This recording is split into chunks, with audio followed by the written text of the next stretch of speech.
La luz en el ventanal. La invitación de Marco había llegado por correo electrónico, de esas que uno siempre promete contestar y luego olvida. Pero algo en el asunto, reencuentro facultad. Los viejos tiempos, me picó la curiosidad. Hacía 15 años que no veía a la mayoría de ellos. La vida había pasado como un tren de alta velocidad, dejándonos en estaciones muy distintas. La cita era en una vieja casa rural reconvertida en posada, a las afueras de un pueblo diminuto que nadie recordaba.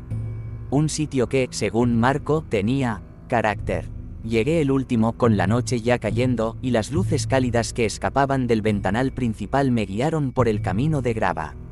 Al entrar, el eco de risas y el murmullo de conversaciones me golpearon. Allí estaban, Marco, con una barbacana que lo hacía parecer más viejo de lo que era, Laura, igual de vivaracha pero con una leve red de arrugas alrededor de los ojos, y Dani, sorprendentemente calvo y con una barriga que desmentía al deportista que fue. Nos abrazamos, nos reímos de lo poco que habíamos cambiado y de lo mucho que lo habíamos hecho a la vez. La cena transcurrió entre anécdotas forzadas del pasado y actualizaciones incómodas sobre el presente. ¿Quién tenía hijos? ¿Quién se había divorciado? ¿Quién seguía viviendo con sus padres? Había algo tenso en el aire, una capa de familiaridad oxidada que no terminaba de cuajar. La conversación, inevitablemente, derivó hacia un tema que siempre surgía: Pablo. Pablo había sido el más brillante, el más inquietante, el que desapareció sin dejar rastro al final de la carrera. Un genio de la informática con una obsesión por lo oculto y las realidades alternativas.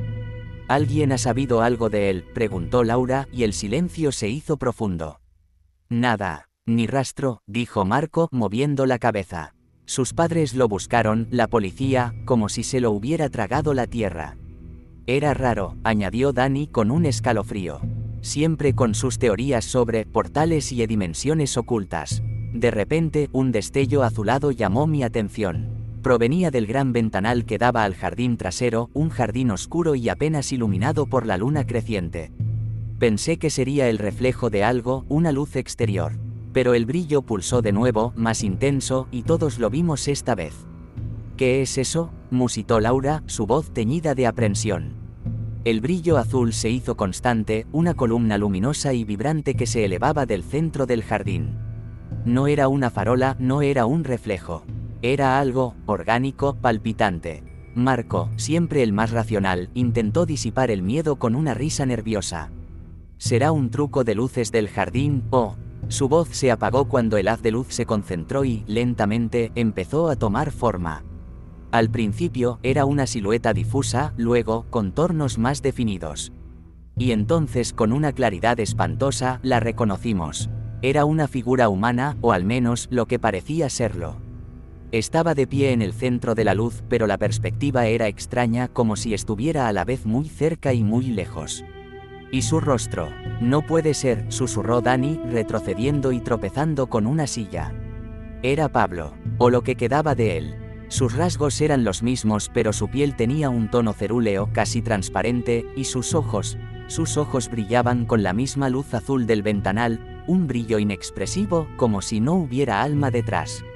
Su cuerpo era esquelético, y de él parecían desprenderse filamentos luminosos que se retorcían en el aire. Extendió una mano hacia nosotros, lentamente, con un movimiento irreal. No había emoción en su rostro. Solo esa luz fría en sus ojos. Pablo. Laura soltó un grito ahogado. El aire en la habitación se volvió denso, helado. El olor a ozono, el que precede a las tormentas eléctricas, nos llenó las fosas nasales. Entonces, la figura de Pablo comenzó a hablar, o al menos, un sonido se formó en el aire, no con su voz, sino con una resonancia metálica y distorsionada que parecía venir de todas partes a la vez. No eran palabras, sino una letanía de cálculos, fórmulas y secuencias de datos que solo él, el genio, podría haber comprendido. Acceso interdimensional, logrado, datos, procesando, la frontera es ilusoria. Su mano extendida vibró y una ola de frío gélido nos invadió, congelando el vaho de nuestra respiración. Sabíamos con una certeza espantosa que ese no era el reencuentro que habíamos imaginado. Pablo no había desaparecido, había cruzado. Y ahora, algo o alguien lo había traído de vuelta. O al menos una parte de él. Y no venía solo para saludar. La luz azul del ventanal se hizo insoportable, inundando la habitación, borrando los contornos. El último sonido que oí antes de que todo se volviera blanco y el frío me paralizara el corazón fue la voz distorsionada de Pablo, susurrando, o quizás celebrando. Comillas. Ellos están llegando.